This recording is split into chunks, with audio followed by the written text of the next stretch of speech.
good budget justification in general must explain how various cost items are arrived at and demonstrate reasonableness.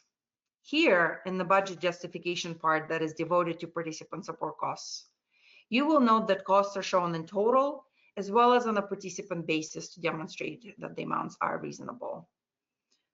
What you're seeing on this slide is in support of the dollars that you saw on the previous slide: student stipends, housing, student conference travel, all those costs that are allowable under the uniform guidance as participant trainee support costs. Sonya, can I ask a question of you? So I noticed here you've got stipends, housing, conference travel.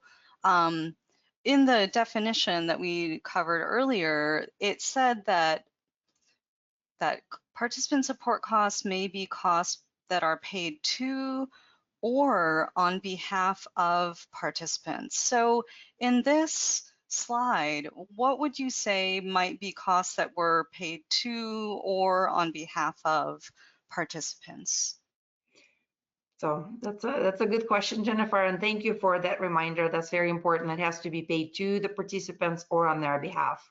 So, and it varies from the institution to institution on where the site of the training is located. So, so typically students don't have a lot of cash to lay out. So wherever the institution is able to pay for those expenditures on their behalf, we would like to see that happen. So including student conference travel, ideally the institution would be arranging that travel on their behalf.